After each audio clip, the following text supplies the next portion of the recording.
Graça e paz a todos, amém? Felizes com Jesus? Glória a Deus. Prepare o seu coração, abra o seu coração para aquilo que Deus quer fazer com você essa noite.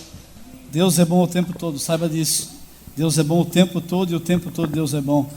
Queridos, prove a Deus que essa noite eu pudesse trazer uma palavra para a igreja e confesso que eu estou meditando nesse texto há um certo tempo já, e toda vez que eu lia algo novo, o Senhor me remetia a esse versículo, e prove a Deus eu essa noite trazer algo da parte de Deus. Então eu peço que você abra o seu coração para aquilo que Deus vai fazer, aquilo que Deus vai falar. Nós vamos entender essa noite uma vez mais que Jesus é único, Jesus é suficiente, né? Nenhuma adição depois de Jesus tem parte para a nossa vida. O Jesus, ele é o único caminho, ele é a única verdade, ele é a única vida. Tudo aquilo que eu coloco depois de Jesus, eu estou falando para Deus que Jesus não foi suficiente no madeiro. E nós vamos entender essa noite que tudo que Deus tem, tudo que Deus quer, é manifestar a sua glória na terra através dos santos, que é eu e você, a igreja de Deus, amém? O título dessa noite é Tudo Novo, de Novo, Ele Fez. Esse é o título, Tudo Novo, de Novo, Ele Fez. Lucas 15,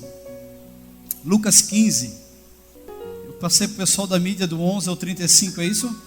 Mas eu peço para colocar Lucas 15, 1 e 2 primeiro, para a gente entender o contexto de tudo aquilo que nós vamos falar essa noite. Lucas 15, 1, diz o seguinte: todos os publicanos e pecadores estavam se reunindo para ouvi-lo. Para ouvir a quem? A Jesus. Todos os publicanos e todos os pecadores estavam reunidos para ouvi-lo. 2, mas os fariseus e os mestres da lei o criticavam. Este homem recebe pecadores e come com eles. Os fariseus, os religiosos, não aceitavam isso, não aceitavam o que Jesus fazia. Mas nós vamos entender que Jesus veio só para isso, para sentar à mesa com os pecadores, para fazer dos pecadores uma nova criatura, uma nova posição em Deus. E aí nós vamos lá, e nós temos as parábolas que Jesus começa a falar por causa disso. Jesus fala da parábola da ovelha perdida, a parábola da dracma perdida, e ele chega onde nós vamos falar essa noite, é a parábola do filho pródigo. E diz o seguinte, no 15, 11, Lucas 15, 11, por favor. E diz o seguinte: Jesus continuou, lembramos que Jesus estava sentado com publicanos e pecadores, e ele continuou a falar em parábolas. Jesus continuou: um homem tinha 2 filhos.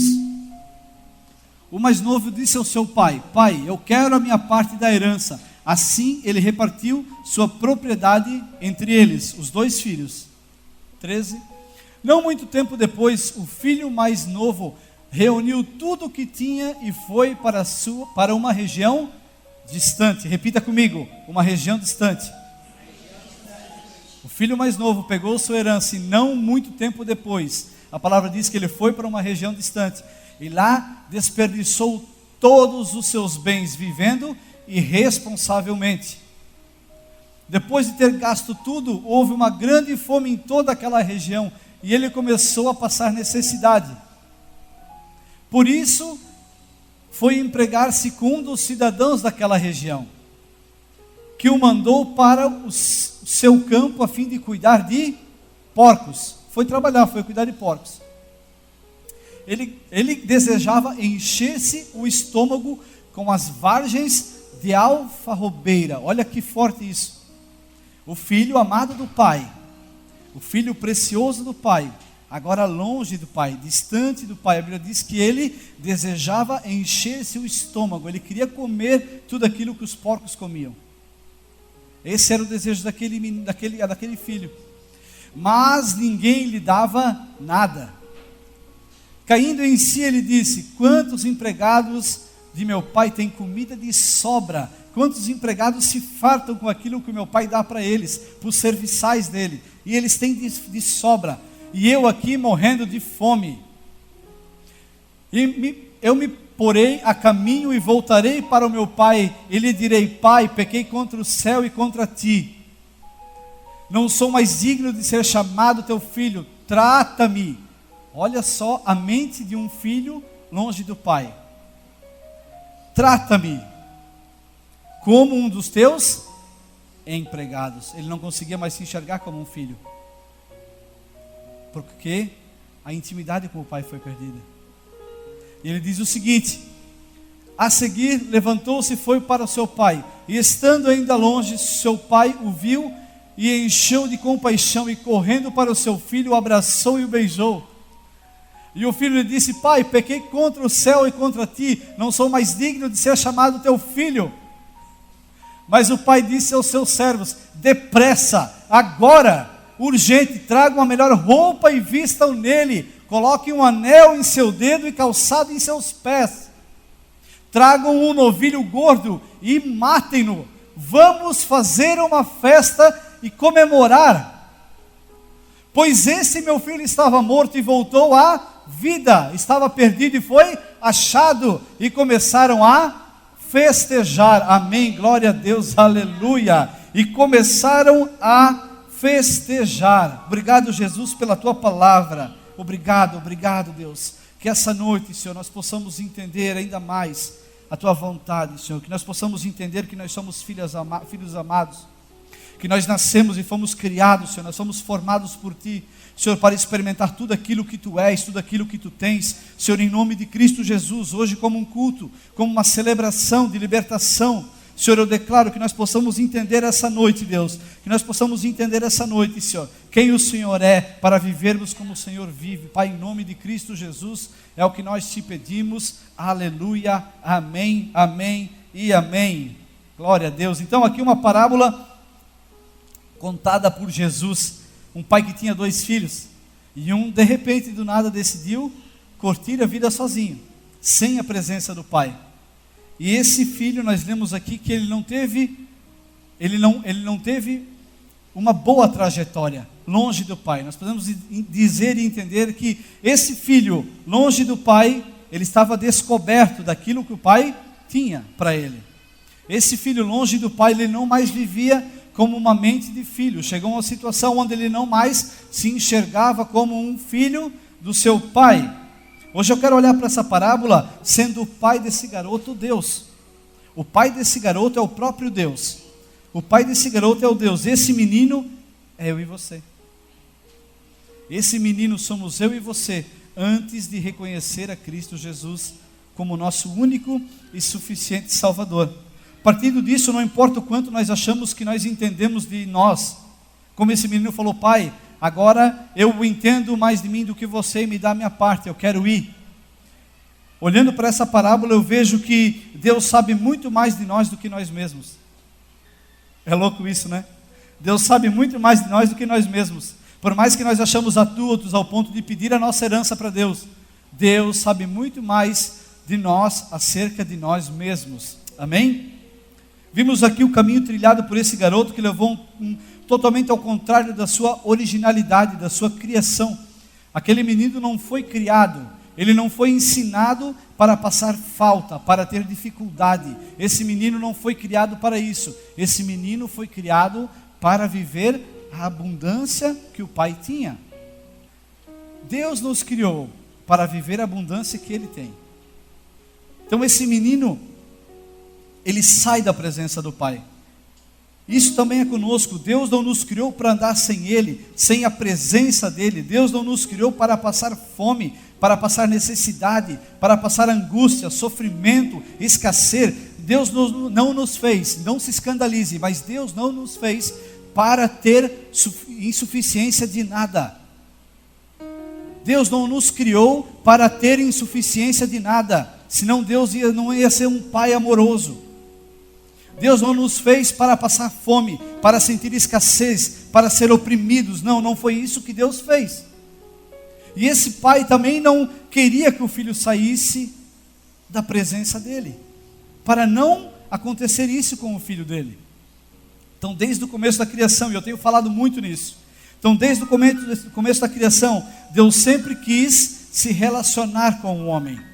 Todos sabem que Gênesis diz que em toda a viração do dia, isso era entre as 6 horas da tarde, toda a viração do dia, Deus ia ter com Adão. Deus tinha intimidade com Adão. Então Deus cria Adão para ter intimidade com ele, para se relacionar com ele. Mas isso foi perdido por causa do pecado. Por causa do pecado isso foi perdido um dia. Então esse garoto, longe da direção do pai, chegou a um ponto de estar tão sujo, e grave isso, esse rapaz se sentiu tão sujo, ao ponto de talvez olhar para si mesmo e não ser digno de ser chamado de filho. Esse menino diz: eu não sou digno mais de ser chamado de seu filho, me arruma um serviço e está tudo certo. Esse menino longe do pai, eu quero que você entenda que eu e você, longe da vontade de Deus, longe da presença de Deus, longe da totalidade daquilo que Deus criou eu e você para viver, nós não nos vimos perfeitos. Nós somos falhos. Longe do Pai nós somos falhos, nós somos pecadores, nós somos inseguros. Longe do Pai, quando eu me olho no espelho longe do Pai, eu não vejo mais um filho, eu não vejo mais uma semelhança. Eu não consigo mais me ver como Deus é. Eu me vejo imundo, eu me vejo sujo, como esse menino se via. É isso. Partindo disso, então, como é que eu posso dar um... Vamos supor que Deus me criou, e o Sérgio está aqui em Blumenau, amém? E Deus criou o Sérgio tem relação com Deus, uma intimidade com Deus. O que Deus é, Sérgio é. O que Deus pensa, o Sérgio pensa. O coração de Deus está no Sérgio. Os dois são um só. Era assim, só que do nada entrou o pecado. Estava tudo perfeito, tudo certo, e de repente entrou o pecado. É como se o Sérgio pegasse e saísse de Blumenau e fosse morar num outro estado. Deixa eu dar um exemplo, Rio Grande. E o Sérgio fosse lá para o Rio Grande, e depois que o Sérgio voltasse a falar com o Sérgio começasse a falar assim: gente, eu não estou menosprezando, pelo amor de Deus, eu estou dando um exemplo. É como se o Sérgio voltasse para o pai e falasse: mas bate, estou aqui, eu estou aqui, vamos matear, né? Vamos matear, vamos tocar um dedo de prosa. Mas o Sérgio não era assim no começo. Mas o pecado entrou e mudou a originalidade do que o Sérgio era. E o Sérgio agora não se vê mais como o Sérgio é na criação, falando perfeitamente com Deus, sendo Deus, olhando para Deus. O Sérgio agora chega para Deus e Sérgio se sente menor do que Deus. Sérgio se sente diferente daquilo que ele foi criado. Amém? Sérgio se sente diferente daquilo que ele foi criado. E não foi para isso que Deus nos criou. Esse garoto se colocou em uma situação onde não era mais capaz nem de ver o pai como um pai. Ele começou a olhar para o pai e enxergou no pai um patrão. E Deus não é nosso patrão. Deus não é nosso patrão. Sabe qual é o nosso problema? É que nós olhamos Deus como nosso patrão e nós fazemos algo para tentar conquistar a Deus. Porque assim é o servo faz para conquistar o seu dono, o servo faz para conquistar aquele que o contratou. Não, mas o pai não quer isso, o pai quer intimidade. Então muitos de nós estamos sendo servos de Deus. Deus não nos fez para ser servos, Ele nos fez para ser filhos, para viver uma vida íntima com Ele. Esse pai, deixa eu explicar um pouco mais sobre esse pai nessa parábola. Nós vamos gastar bastante tempo com o pai, amém? Para nós entendermos como o pai pensa, o que o pai pensa a nosso respeito, o que ele vê a nosso respeito. Primeira coisa que precisamos saber é que não conhecemos o caráter do Criador, o caráter de Deus. Se nós não conhecermos esse caráter de Deus, se nós não conhecemos como Ele é, eu nunca vou poder enxergar Ele como um pai. Esse é o primeiro ponto. Nós devemos parar de enxergar Deus como alguém distante, com um raio na mão. Não tem aquele um? Ah, você errou, toma essa. Não, não é assim, Deus não é assim. Deus não é um Deus que está lá sentado no seu trono, esperando dar uma flechada em alguém. Não, Deus é amor. Deus é amor. Deus não consegue ser nada mais do que amor. Eu quero que você saia com essa convicção essa noite. Deus é amor. Deus é amor e isso não muda. Não importa o que eu e você fizemos, Ele é amor. A forma como nós enxergamos a Deus será a forma como vamos nos enxergar. E aí está a chave para tudo. Como eu enxergo Deus, como eu vejo Deus, eu me enxergo, porque eu sou a imagem e semelhança dEle. Se eu enxergo um Deus maldoso, um Deus opressor, um Deus que oprime, qual é a minha tendência lógica, racional de fazer com Deus? É me afastar de Deus, porque eu não quero ter relação com Deus que é carrancudo, que é opressor, que é malvado. Mas Deus não é isso. Deus é amor. Deus é amor. Então eu preciso conhecer, eu preciso enxergar Deus, entender quem é Deus, para me entender como eu sou e como eu devo ser para o meu próximo. Quem aqui consegue ficar do lado de um chato? Levanta a mão. Ninguém, né? Temos uma mão ali, parabéns. Eu quero falar um negócio para você. É difícil ficar do lado de um chato. Ninguém consegue. Mas Deus não é esse chato. Deus é amor. Deus não é um chato, Deus não é um opressor, Deus é amor.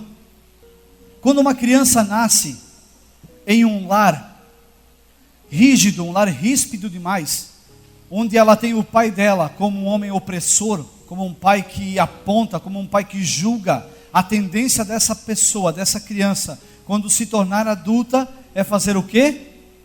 É se defender de tudo. Porque ela tem a semelhança do que ela teve em casa. Ela acha que o que ela teve em casa, com o pai dela, assim todas as pessoas são. Por isso que eu e você precisamos entender de uma vez por todas, não importa o que aconteceu na sua criação, não importa o que eu e você passamos, não importa quantas vezes fomos oprimidos, Deus não é um opressor, Deus é amor, Deus é segurança, Deus é amor, tudo que Ele tem é amor, tudo que Ele faz é amar, tudo que Ele faz é amar. Eu gosto de João porque João foi descrever Deus. 1 João 4,8. João foi descrever Deus. Isso é fantástico. Ele tentando descrever Deus, ele tentando de alguma forma falar, expressar quem é Deus, ele fala o seguinte: quem não ama não conhece a Deus. Por que quem não ama não conhece a Deus? Porque Deus é amor. João, tentando explicar o que Deus era, ele encontra uma única palavra: amor. Deus é amor. João, no desafio de tentar achar uma palavra para Deus, ele fala: Ele é amor. O que eu quero dizer com isso? Que a melhor notícia do Evangelho não é que Deus tem amor para dar. E hoje eu vou lá porque Deus vai me dar amor. Não, esquece, Deus não tem amor para dar para ninguém. Deus não vai dar amor para ninguém, porque Deus não tem amor para dar. Deus não tem amor para dar, Deus não tem estoque de amor. O amor de Deus não é um acessório, não é algo a mais que Ele tem. Deus não contém amor. Deus é amor. Deus é amor. A definição de amor é Deus. Se algum dia existiu amor na história do universo, é porque Deus estava lá. Posso ouvir um amém? Pensa que antes de você existir, antes de ser criada todas as coisas, só existia uma coisa que Deus estava fazendo. Eu escuto muitas pessoas falando o seguinte: Sérgio, antes de criar todo o universo, de criar todas as coisas, o que Deus fazia? Como é que era Deus? João respondeu: tinha uma coisa que Deus fazia: Deus era amor. Antes de criar tudo, o que Deus era, Sérgio? Amor. O que Deus fazia, Sérgio? Amor. O que Deus sentia? Amor. Qual era a expressão de Deus? Amor. Qual era a vontade de Deus? Amor. Não existia nada fora de Deus. Não existia nada mais em Deus, melhor colocando, a não ser o amor. Deus é amor. Essa é a definição de Deus. O nosso Pai, o nosso Abba Pai, aquele no qual nós oramos todos os dias, Ele é a perfeição do amor, Ele é a plenitude do amor.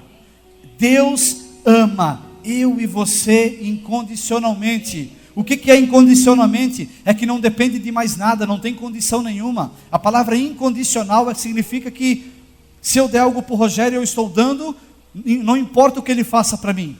Isso é incondicional, Ele ganhou, eu dei para Ele, e isso é Deus. Deus é amor incondicionalmente. Isso não depende de você fazer boas obras ou de você fazer más obras. Ele é amor. O teu Pai é amor, Deus é amor. Antes de criar tudo, Ele estava sendo perfeito amor. Você é amado por Deus, isso é uma verdade consumada. Você é amado por Deus. Não, Deus não me ama, Sérgio, não, Senhor, vai, fala com outro, porque eu tenho muita coisa para resolver. Deus, não perde o teu tempo comigo. Não perca o teu tempo comigo, não faça isso. Deus, procura outro. Não, eu não quero Deus, porque Deus não consegue me ajudar no que eu tenho. Não, Deus consegue te ajudar. Deus é amor, Deus é a perfeição de amor. Não importa o que aconteça, Ele está contigo todos os dias.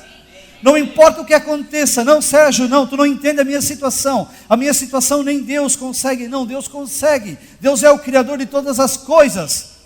Então não importa o que você esteja passando, Ele é amor. O teu Pai é amor, o teu Pai não muda. Isso é uma verdade consumada. Como é que eu recebo isso? Crendo, apenas assim.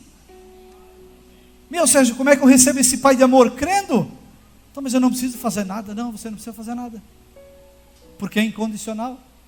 Não tem condição. Porque se tivesse condição, não seria um livre-arbítrio amar a Ele. Não seria um livre-arbítrio eu poder chegar até Ele. Por isso que Deus é amor. E isso é incondicional. Todos comigo? Isso é uma verdade consumada. Então, como eu recebo, crendo, dizendo amém, é meu, obrigado Jesus, aleluia, obrigado pelo seu amor, eu creio, eu recebo, é meu, lambano. A palavra lambano no original é receber com força, tomar posse, se grudar ao ponto de ser um só. Eu recebo essa verdade consumada. Deus, o meu Pai, é amor. Aleluia. Esse Pai da parábola é o próprio Deus. Mas Deus é um Lord, Ele é um gentleman, Ele é um cavalheiro. Por isso que Ele não obriga ninguém a ir com Ele. Ele é um cavalheiro. Foi assim na criação. Quando Deus fez Adão e Eva, eu acho interessante que o primeiro mandamento de Deus não foi, não coma da árvore, do fruto. Mas sabe qual foi o primeiro mandamento de Deus? Coma de todo o jardim. Vê como Deus é um cavalheiro. A primeira pontuação de Deus não é o seguinte: não coma daquela árvore do conhecimento do bem e do mal. Mas foi, sabe o que? Coma de todo o jardim. Porém, se um dia você quer conhecer algo além de mim, daquilo que eu tenho, existe uma porta. A árvore de conhecimento do bem e do mal. Que se você comer, você vai conhecer. Eu, sendo o seu pai, eu digo para você: não coma, porque isso vai te fazer mal. Mas se você querer, você tem um livre arbítrio. E foi isso que o filho pródigo fez. Ele teve o acesso ao pai e falou: pai, eu quero a minha herança. Eu quero usar de tudo que eu tenho de direito seu, mas fora da tua presença. Eu não preciso mais de ti. Olha o que o filho pródigo fez. Ele falou: eu não preciso mais de ti para nada, me dá o que é meu e eu vou embora. Me dá o que é meu e eu vou embora. Me dá o que é meu e está bom, já basta. E o Filho, Jesus, Ele vem restaurar essa posição. Por isso que Jesus é a expressão exata, é a medida exata do Pai. Eu gosto muito porque uma hora Felipe pergunta para Jesus: Jesus, mostra-nos o Pai. Jesus, mostra-nos o Pai, nós precisamos ver o Pai. Aí Jesus fala assim: meu Felipe, já estou 3 anos com vocês, já estava quase no final. Estou 3 anos com vocês e vocês me perguntam quem é o Pai. Meu Deus, quem vê a mim vê o Pai. Por que Deus mandou Jesus? Porque o homem, depois do pecado, perdeu a perfeição de Deus, perdeu a relação com Deus. Por isso que o Deus invisível, o Deus criador de todas as coisas, Ele pega e envia o seu Filho. Ele manda o seu Filho para a terra, a expressão exata, a medida exata de que Deus é. E eu posso dizer que Jesus, sendo Deus, é amor. Por isso Ele se sentou, como nós lemos no começo, com os publicanos e pecadores. Ele veio mostrar para o pecador que existe uma saída para voltar na posição original, de um pai com um filho. É isso que Jesus veio fazer. Jesus é a expressão exata de Deus. Então, quando Jesus senta com os pecadores, Ele está falando o seguinte: eu sou o Pai, e eu vim até vocês, não para julgar vocês, mas eu vim salvar vocês. Eu vim restaurar a posição que foi perdida um dia no jardim. Mas a religião não quer que isso aconteça. A religião não quer que isso aconteça. A religião não quer que isso aconteça. A religião te proíbe, ela quer te proibir e me proibir de conhecer a verdade. A religião nos oprime, nos escraviza. Mas não é isso que Deus quer para mim e para você. Então, Sérgio, tu és um homem religioso. Não, eu odeio religião. Longe de mim religião. Mas tu vai na igreja? Eu vou para a igreja, mas eu não sou religioso. Longe de mim ser religioso. Porque a religião escraviza. A religião te dá, meu Deus, a religião te dá uma mente de servo, igual esse filho pródigo, que eu preciso agora não mais ir ao pai como um filho, mas eu preciso ao pai como um servo. Senhor, se eu trabalhar, eu tenho direito de comer. É isso que a religião quer de você e de mim. Dizer que eu e você precisamos trabalhar para ter, não. E Deus fala, não, você não precisa trabalhar, porque quando eu criei todas as coisas, quando eu coloquei vocês no jardim, quando eu pus Adão e Eva no jardim, o Adão no jardim, e eu fiz Eva, a sua mulher, quando eu coloquei vocês lá, tudo estava pronto. Ou seja, não preciso mais, não é mais por servir. Sérgio, então, o que nós estamos fazendo aqui? Estamos servindo. Mas que servir é esse? Esse servir aqui, no qual eu estou aqui hoje, a equipe está aqui, a mídia está aqui, as pessoas da porta estão aqui, as pessoas na IBI estão lá. Esse serviço é diferente, esse serviço é um reconhecimento daquilo que Deus fez por mim e por você. E esse serviço não mais é por força, mas esse serviço é por amor. Porque Deus é amor. Eu sirvo agora não mais porque eu sou um servo. Eu sirvo porque eu entendo quem é meu Pai. Porque por entender quem é meu Pai, por entender que Jesus é o único caminho, e Ele se fez servo, Ele veio servir a todos. Eu não posso ser diferente disso. Eu preciso servir ao meu irmão. Então nós estamos aqui servindo, mas servindo em amor, não mais servindo por moeda de troca. Amém? Conhecemos então o Pai, que é Deus, que é a expressão de amor. Deus não tem amor para dar, amém? Mude isso na sua vida. Deus não tem amor para te dar. Deus não tem expressão de amor. Deus não tem um tanto de amor. Deus não tem uma medida de amor. Deus é amor. Toda vez que eu quero que você entenda que toda vez que você pensar na palavra Deus, você vem a você a palavra amor. Toda vez que alguém falar assim, Deus é meu escudo e minha proteção, Deus é amor. Por isso Ele é meu escudo e minha proteção. Amém? Agora nós vamos olhar para esse filho pródigo, que não mais se enxerga como um filho, devido à distância que entrou entre ele e seu pai. Esse filho pródigo pediu a herança dele. Mais ou menos o que aconteceu. Tudo o que está falando dessa situação do filho pródigo, Jesus está falando o quê? Um dia nós fomos criados para ser filhos, certo? Mas isso foi perdido. E agora que foi perdido, precisa ser resgatado. E aí Jesus está falando, por isso que Jesus vem e senta com os pecadores. Mas que pecadores é esse? É o pecado que eu fiz hoje de manhã? Não, não é esse pecado. É a natureza pecaminosa. Porque se Deus tratar o pecado que eu fiz hoje de manhã, Ele não está matando a raiz. O problema de Deus foi o quê? O pecado que entrou no mundo, certo? A serpente estava lá, tentou enganar Eva não quis. Eva comeu, deu para Adão, Adão comeu, entrou o pecado. Perderam a imagem de Deus. Amém? Perderam a imagem de Deus. O que Jesus veio resgatar é essa posição de filho. Não o pecado que você comete todos os dias, por mais que você não deva mais cometer com tanta frequência. O que Deus quer resgatar não é resgatar o teu pecado que você fez hoje de manhã. O que Deus quer resgatar é o pecado, é a natureza pecaminosa. É aquilo que entrou no mundo uma vez por Adão e por Eva. É essa natureza pecaminosa. Por isso que Ele é o Cordeiro de Deus que tira o pecado do mundo. Sérgio, mas eu pequei de manhã. Mas Ele é o Cordeiro de Deus que tira o pecado do mundo. Por que Ele tira? Porque Deus olha para mim e para você e não vê mais um pecador. Ele olha para mim e para você e vê o sangue do Cordeiro dele sobre nós. E Ele olha para o Sérgio e fala, é perfeito, é lindo, é amor. Porque eu sou a imagem e semelhança de Deus. Se Ele é amor, eu sou amor. Todos comigo? Então, Sérgio, eu pequei, eu peco. Eu quero que você entenda que a natureza pecaminosa que Jesus veio resgatar não me dá o direito de pecar todos os dias. Muitos dizem que a graça te dá uma liberdade de pecar. Não, a graça apenas tira a máscara de quem você era antes do pecado. A graça de Deus, o favor de Deus, que diz o seguinte: agora você é amado, você é santo, você é puro, mas eu continuo pecando porque eu gosto de um pecadinho, só revela a natureza que eu tinha antes de conhecer o Evangelho de Cristo. Porque quando eu entendo o Evangelho de Cristo, quando eu conheço o poder da palavra de Deus, quando eu entendo a obra de Jesus, eu digo: cara, eu não posso mais pecar, eu não quero mais pecar, porque meu Deus, eu sou santo como Ele é santo, eu sou herdeiro como Ele é herdeiro, eu sou justo como Ele é justo, então eu não peco mais.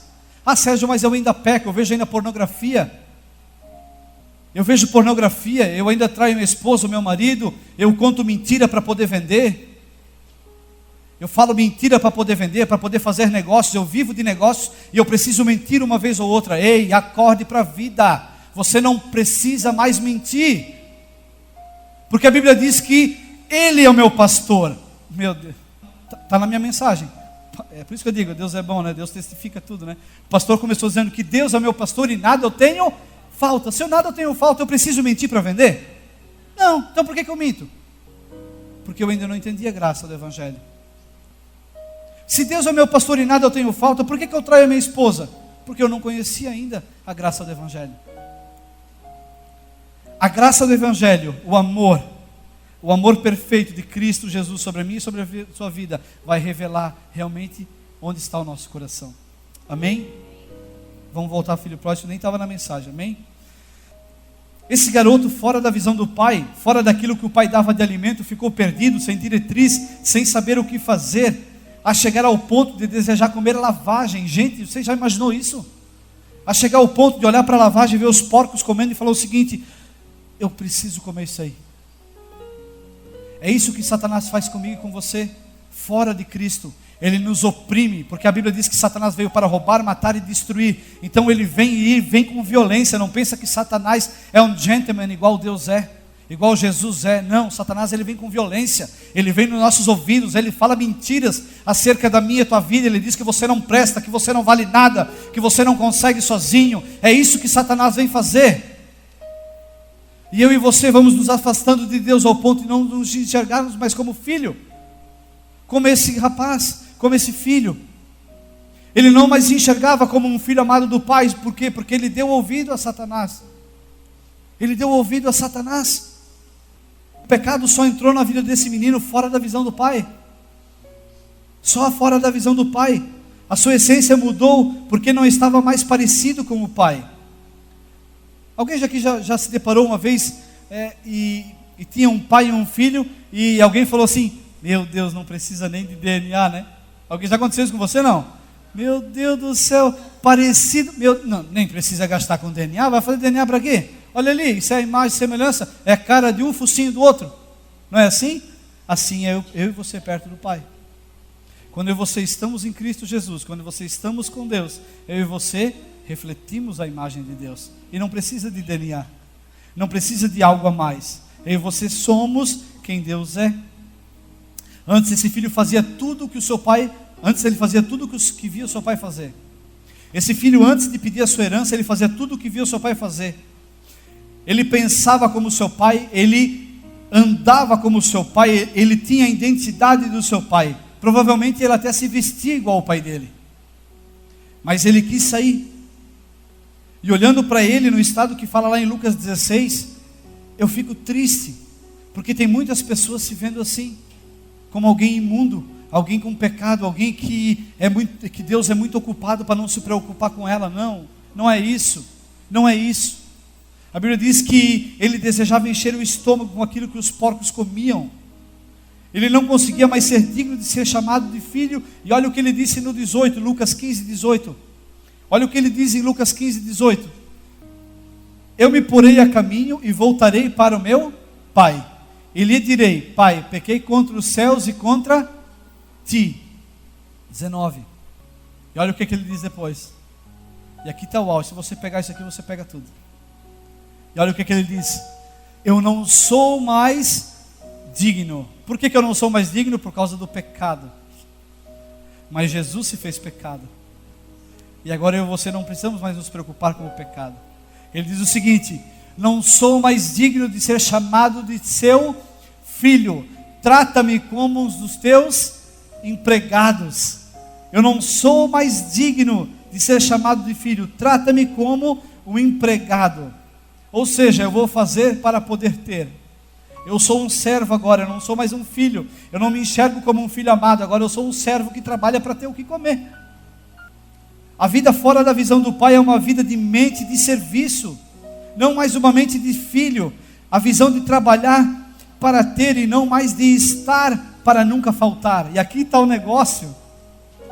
Eu e você precisamos entender que nós não somos nada mais do que filhos de um Pai amado. Eu e você não precisamos mais trabalhar para ter. Sabe o que você precisamos fazer agora? Estar como o Pai, porque estando com o Pai, nunca me falta nada. Salmos 23:1, pastor Alírio já leu? Obrigado, meu lindo Espírito Santo, tu és lindo, tu és majestoso. Olha o que diz, Salmos 23:1, o Senhor é o meu pastor, o Senhor é meu pastor. A palavra pastor aqui no original significa aquele que me alimenta, aquele que me pastoreia, aquele que governa a minha vida, o meu mestre. Então o salmista fala, o Senhor é quem me governa, o Senhor é meu mestre, o Senhor é meu mentor. E porque Ele é meu mestre, porque Ele me governa, porque Ele me pastoreia, porque Ele me alimenta, nada me falta. Nada me falta. Eu não tenho falta de nada.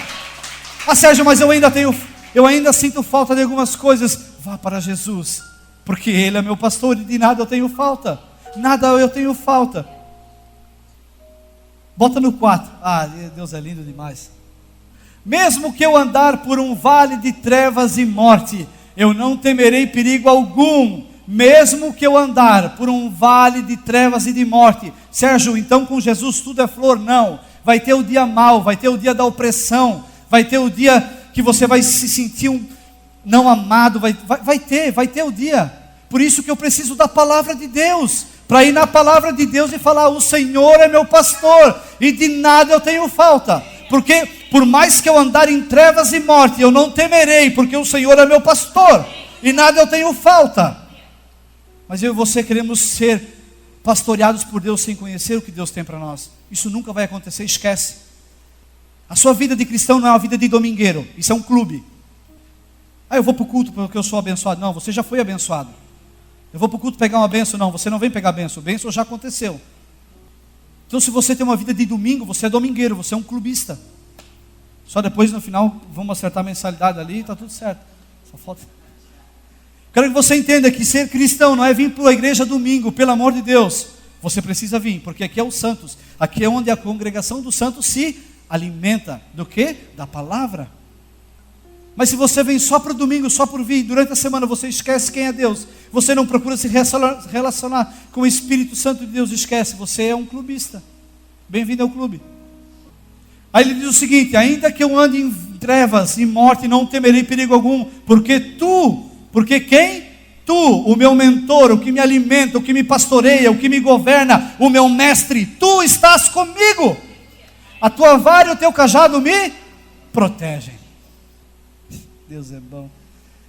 O que eu quero dizer aqui é que a nossa mente fora de Cristo, a nossa mente fora da verdade de Jesus, é uma mente desse garoto, uma mente imunda, uma mente de mentira, uma mente de não dignidade, de não se achegar ao Pai, porque não é mais digno. O legal dessa parábola, sabe o que é? É que Deus, o Pai, nunca mudou a forma de ver o Filho. Deus nunca mudou a forma de ver o seu Filho. Deus via o Filho da mesma forma. Ele nunca mudou a forma de ver o Filho. Por que Ele não muda? Porque Deus é amor. Deus não era amor. Deus não foi amor. Deus é amor. É passado, presente e futuro. Deus é amor. Quando Moisés pediu para Deus, Deus, quem é que eu digo que tu és? Ele falou assim, diga que eu sou o eu sou. O que não muda, nunca muda. Ele é amor. Deus é amor. Deus é amor. Eu quero que você entenda um negócio. Olha só, bota lá Lucas 15:21. Por que Deus nunca muda a minha visão acerca do meu e do teu respeito? Olha o que diz o seguinte, O filho lhe disse: pai, pequei contra os céus e contra ti, não sou mais digno de ser chamado de... Olha só a visão de um pai. Olha só a visão de um pai. Aquele garoto chega para o pai e diz: eu não sou mais digno de ser chamado de filho. Então, ou seja, eu quero ser um servo, porque se eu servir aquele que um dia foi meu pai, eu tenho que comer. Olha que mente pequena. E olha o que o pai desse garoto fala depois. Bota lá o 22. Mas o pai disse aos seus servos. Eu perguntei para Deus: Senhor, por que isso acontece? Volta no 21 ali. Porque aqui o filho está falando com o pai. O filho fala com o pai: pai, eu pequei, eu não sou digno. Mas olha o que diz o 22. Mas o pai disse aos seus servos. Por que o pai disse aos seus servos? Porque o pai não via filho pecador. Então, como o pai não via o filho um pecador, o pai não responde ao filho. Por mais que você pense que você é um pecador, não, para Deus você é amor, porque você tem Cristo Jesus. Você percebe que o pai não responde para o filho, o pai responde para os servos, porque o pai não, na mente do pai, ele não entende o que o filho falou, porque para o pai o filho é filho. Por isso que ele fala o seguinte no 22: o pai disse aos seus servos: depressa, tragam a melhor roupa e vistam nele, coloquem um anel em seu dedo e calçado em seus pés. Continua lá: tragam um novilho gordo e matem-no, vamos fazer uma festa em comemoração, e comemorar. E diz o seguinte: pois este meu servo, este meu filho estava morto e voltou à vida, estava perdido e foi achado. E começaram a festejar. Aleluia, aleluia. Deus nunca vai te ver como um servo, Deus sempre vai te ver como um filho. Deixa eu falar algo para você. Bota o Lucas 15, 23, por favor. O que é a expressão do novilho cevado, ou um novilho gordo, ou um bezerro cevado, depende da tradução. Tragam-no um novilho gordo e matemo-nos. Você entende isso, não? Não, você não entende. Traga-nos um novilho gordo, um novilho cerrado, um bezerro cerrado. Sabe o que significa esse bezerro cerrado? Significa cheio, algo gordo, que é muito nutrido, com alimentos e com cuidados especiais. Nenhum animal era cevado sem ter um objetivo. Ou seja, quando o filho pediu a herança, o pai foi preparar o bezerro, porque sabia que ele ia voltar.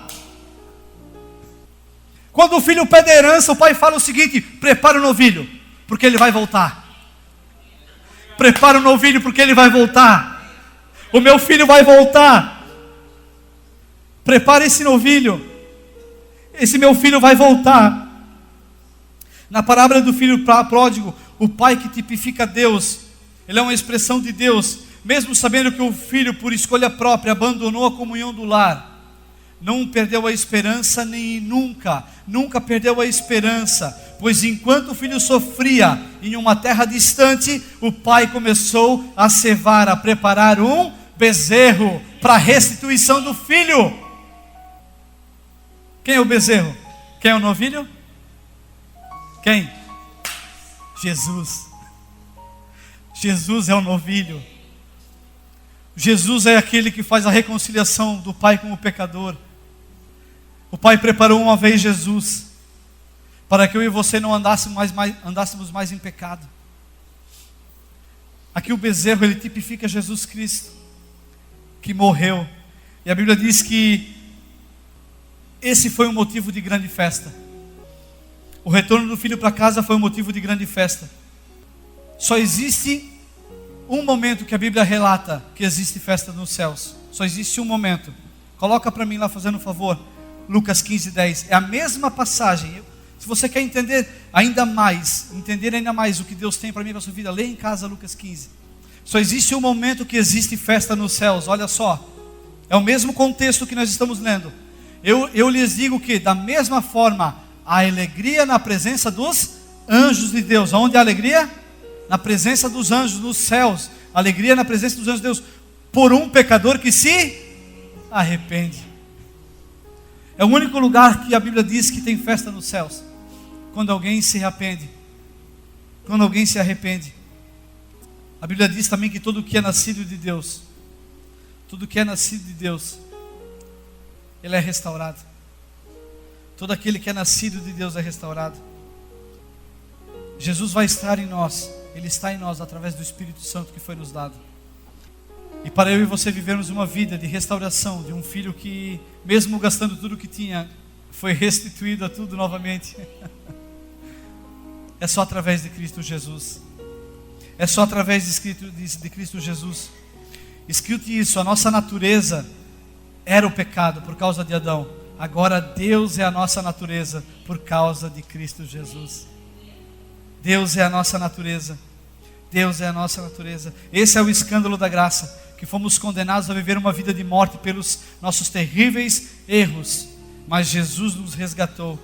Jesus nos resgatou. Esse escrito de dívida foi rasgado. Os nossos pecados levados na cruz, no madeiro, por Cristo Jesus. Esse é o escândalo da graça. O Santo de Deus se fez maldito numa cruz, para que eu e você, malditos em pecados, pudéssemos nos tornar santos em Deus. Esse é o escândalo da graça. Esse é o escândalo da graça. Então, para finalizar, entenda isso. Você nasceu para ser amado por Deus. Você nasceu para receber tudo o que Deus tem. Tudo que Deus sonhou, tudo que Deus construiu para você desde a fundação do mundo. Antes de você existir, Deus te amou. Quando você nasceu, Deus te amou. Quando você era criança, Deus te amou. Quando você era jovem, Deus te amou. Quando você virou adulto, Deus ainda te ama. Mas eu acerto, Deus me ama igual. Mas eu erro, Deus me ama da mesma medida. Porque Deus é amor e Ele não muda. Aleluia! Glória a Deus. Deixa eu contar uma história para finalizar. Certa feita, um milionário, um homem muito rico, presta atenção, ele gastava o seu dinheiro com um hobby que era artes. Ele colecionava quadros caríssimos. Então ele tinha na sala dele milhares de quadros caríssimos, porque a fortuna dele era incomparável. Mas ele tinha um filho que fez 20 anos e foi alistado para a guerra. Um único filho. Ele tinha um único filho, mais nada, mas esse filho foi alistado para a guerra. E esse pai fez de tudo para não poder mandar o filho, mas ele teve que mandar o seu filho. E ele mandou o seu filho para a guerra. E chegando na guerra, estava o filho dele com outros amigos. E eles foram emboscados em uma casa. Eles foram emboscados em uma casa. E aí diz o seguinte, o filho desse milionário falou o seguinte: se ficarmos todos aqui, todos morreremos. Vamos fazer o seguinte, eu vou pegar uma arma, vou sair pela porta da frente atirando para cima. E eu vou chamar a atenção de todos, e todos vão ir para a frente, porque vão pensar que nós estamos saindo pela frente. E quando eu fizer isso, vocês saem por trás, fujam para a mata e voltem à sua base. Não, mas você vai morrer, não faça isso, você vai morrer. Aí ele falou o seguinte: não, eu não vou morrer, eu vou viver em vocês. Eu vou continuar a minha vida em vocês, porque vocês vão viver, vocês vão contar isso para todos. E aconteceu que esse filho saiu, ele deu os tiros para cima e todo mundo foi lá e matou aquele filho. Todos fugiram, e chegando no país deles, de novo de origem, foram contar para o pai, para o milionário, que o filho dele tinha morrido por eles. E indo a caminho desde a casa desse pai, eles passaram na estrada, existia um homem fazendo caricaturas em quadro. Eles pegaram a imagem do filho daquele milionário e falou: desenhe para nós queremos dar para esse homem esse quadro. E aquele homem desenhou a caricatura do seu filho. E eles chegando lá, quando o homem viu eles e não viu o seu filho, ele sabia que o filho tinha morrido na guerra. Ele sabia que o filho não estava mais entre eles. E chegando lá, ele entrega o quadro para esse homem milionário. E quando ele entrega esse quadro para esse homem milionário, ele chora. Eles choraram por horas juntos. Choraram por horas juntos. Chegou ao ponto que aquele milionário tirou o melhor quadro da sala dele. Tirou o melhor quadro, botou no chão e colocou o quadro do filho no melhor lugar. E por anos aquele homem ficava olhando para a foto do filho e não falava nada, apenas apreciava a obra. E um dia esse homem morreu e gerou o testamento desse homem. E esse homem deixou o testamento, todos os seus quadros. Todos os seus quadros eram para ser leiloados, mas o primeiro que foi leiloado foi a foto do filho. O primeiro quadro leiloado foi a caricatura do seu filho. E quando todos entraram, veio pessoas do mundo inteiro para comprar os quadros. E quando entrou aquele primeiro quadro, aquela caricatura, ninguém conheceu a caricatura. E todo mundo ficava olhando: não, mas isso aqui não é uma imagem que vale muita coisa, esse quadro não vale muita coisa. Não vou comprar isso. Até que uma senhora levantou e falou: eu compro. E era a empregada desse homem. E ela falou: aconteceu isso, isso, isso. Vocês não imaginam o valor que esse quadro tinha para esse homem, para esse milionário. E no momento que ela falou isso, o leiloeiro falou: o leilão está terminado. O leiloeiro falou: o leilão está terminado. Todos falaram: mas por que está terminado? Tem os outros quadros, nós viemos comprar os outros quadros. Não, ele está terminado porque no testamento diz o seguinte: que quem leva o filho leva tudo.